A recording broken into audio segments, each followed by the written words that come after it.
Assalamu alaikum, everyone. My name is Mohammad Ali Naquvi. This is the panel on Imam Ali alayhi salam and universal justice. I'd like to thank the organizers of the Imam Ali conference for inviting me and the other panelists here today, who I'll introduce shortly, for this auspicious conference and this important panel. Again, my name is Mohammad Ali Naquvi. I'm the board chairman of the American Muslim Bar Association. We have a lot of activities, including professional advancement of our legal profession, as well as providing community resources, legal resources as needed, as well as advocacy and policy initiatives for the advancement and betterment of the American Muslim community and beyond. For those people more interested in our organization, ambalegal.org, ambalegal.org. With that, I'd like to introduce our panelists. Judge Charlene Elder was appointed by Governor Jennifer Granholm in December 2005 to serve as a judge for the Wayne County Third Circuit Court. She currently sits in the Family Division of the court, handling a variety of domestic relations cases involving divorce, child custody, and personal protection matters.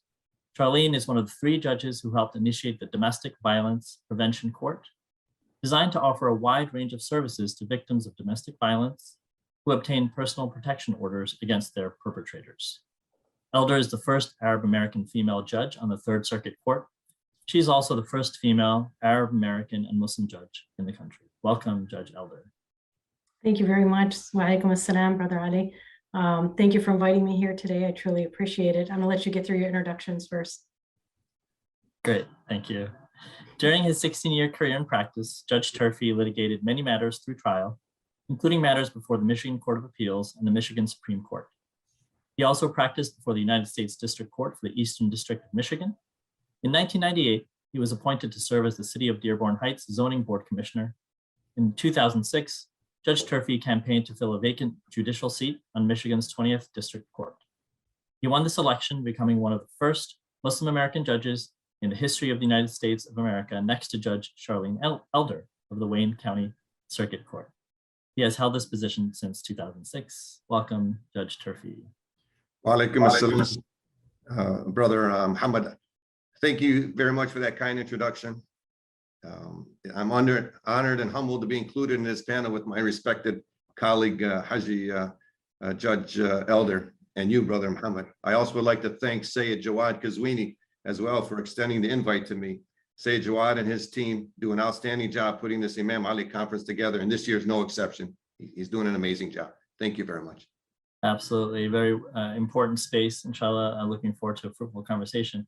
I'd like to start with actually recounting some of the wonderful points included in Imam Ali's letter to Malik al-Ashtar, the governor he had assigned to Egypt, which has been seen as a model of good governance for any society and even referred to by the United Nations. Interestingly, he starts off his letter with this quote, and I thought maybe we could discuss this a little bit. He says, "Be it known to you, O Malik, that I am sending you as governor to a country which in the past has experienced both just and unjust rule. Men will scrutinize your actions with a searching eye, even as you used to scrutinize the actions of those before you, and speak of you even as you did speak of them." So I wanted to start the conversation with a discussion on how important do you think the perception of justice is to justice itself? And I thought this would be an interesting thing to discuss, especially in your position as judges, where you're really focused on making sure you come to just outcomes in your cases. But then does the perception of justice also play into that at all? Or what do you think the role of that is, as Imam Ali sort of, implies here? Absolutely. I don't know which one of us you want to start first, but Judge Elder, you can start, please. I absolutely think the perception of justice plays a role in justice. And it's interesting, if people don't think they're going to get a fair shake, and if they come to court not thinking they're going to get a fair shake, it takes a lot of undoing to convince them that they are. I know we see different kinds of people that come before us, me and Haj Turfe, But the people that come before me sometimes come with a preconceived notion that the men feel that the women are always going to get custody. Women feel that I'm going to prejudge them based on what they do for a living or what they don't do for a living if they're a stay-at-home mom. And so I think that definitely those preconceived notions come into play. Thank you, Turfe. Yeah. Presumption is everything, really, and it goes along with presentation as well. Because a lot of these people that come before the court, they've watched TV, reality TV, and all this TV shows, and they think, well, that's the way it's going to be in court, and that's not how it is a lot of times. And we always have to remember that everybody wants to have their day in court, and they want to be heard, and we have to let them be heard. Because if we cut them off at some point or some juncture, they're going to leave the court thinking, boy, justice is not served. And I give you a little example. When I'm in the Haji's in the domestic court, so she doesn't have sentencing issues as far as criminal cases. But in my case, I will sentence somebody, and I really don't like this, but sometimes you have to. I will sentence somebody to 90 days in jail and smile, and he will leave there thinking, boy, this is a great judge. He should have gave me a year in jail.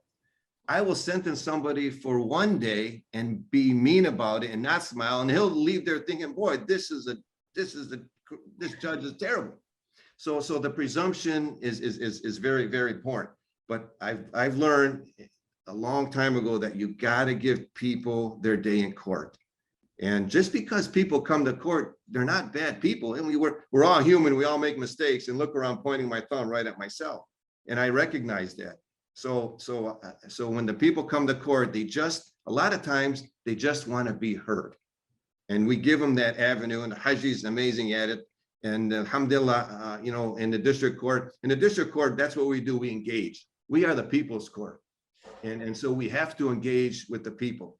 And so hopefully, inshallah, we do a good job of it. So they leave there thinking, okay, you know what, justice was served.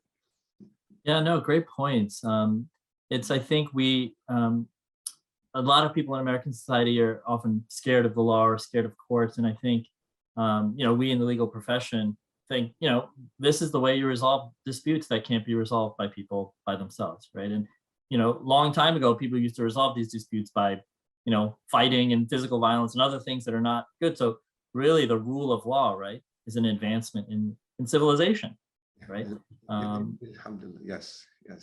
It's difficult to communicate that to people, but yeah, I agree, making sure that people recognize the law and the courts as a tool. And it's how you talk to them as well too. Because a lot of times, in Haji's court and my court, when you come to court, people are they're not happy, because they're coming to court. But you've got to make them realize, hey, listen, you have an opportunity here. We're here to help you. We're not here just to punish you. We're here to help you to try to resolve whatever conflict that you have. And so when they realize that with the court, and things open up in their eyes, and they realize that, and they say, okay, you know what? I can resolve this thing. The court and Imam Ali, and I tell you, and I got this hanging on my wall at the office. Imam Ali was asked about a question: define your perfect jurist. And he gave a beautiful universal response. He said, the perfect jurist is the person who does not let one lose hope from the mercy of the court, does not make one despondent of the court's kindness, does not make one safe from the court's punishment. It's beautiful, and it's universal. And alhamdulillah, that's the judicial philosophy I try to follow, because it's beautiful. And alhamdulillah, we try to do the best we can as judges, because we are judges, and we're judging people, right? But who are we as humans to judge people? The big guy is the one that is the ultimate judge. And so alhamdulillah, I just ask God to forgive me every single day for passing judgment on people. But but that's what we're elected to do, and that is our job. But alhamdulillah, we try the best to do that. You have a big responsibility, and I'm sure, mashallah, you do an excellent job. Before Judge Elder, you respond, I have a quote that's actually kind of a perfect segue to where the conversation's going. Again, from the same letter to Malik al-Ashtar. Some indeed do commit mistakes, but forgive them even as you would like God to forgive you. Bear in mind that you are placed over them, even as I am placed over you. And then there is God, even above him, who has given you the position of a governor in order that you may look after those under you and to be sufficient unto them. And you will be judged by what you do for them. So how important is mercy in ensuring a good and functioning society? And how do you decide that mercy is due in a ruling or a sentence and when it is not? And Judge Turfe has already sort of talked about this a lot. I'll let Judge Elder respond first. So for me, a lot of the people that come before me, it's kind of a process. If they're in the court system because they have kids, sometimes they will be before me until that child turns 18 years old. So some of these people I have known literally for the last 14 to 15 years. And if I think that when you hear a statement like that, that kind of lends itself to us being compassionate as judges. Yes, everybody does make mistakes. And yes, there are violations of the laws that we have to hold you accountable for. But we also have to recognize that people are human, they make mistakes, and you have to give them an opportunity to correct themselves. So I see it every day. Like some of my litigants will say, well, you never got over the fact that I got a drunk driving back in whatever, and now you don't want me to drive with my kids. No, not at all.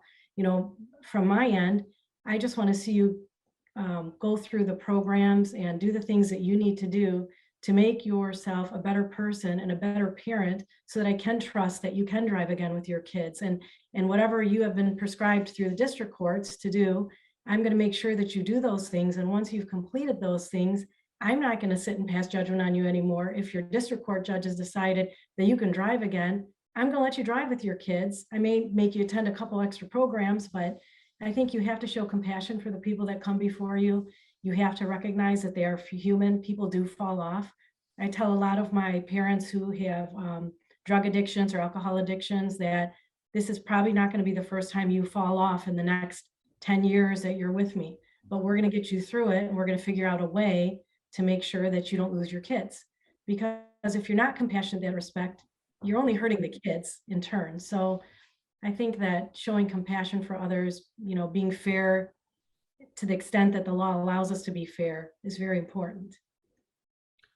Yeah, well said, Haji, because our job is to be fair but firm at the same time. We have to rehabilitate offenders and so they can mainstream back into society.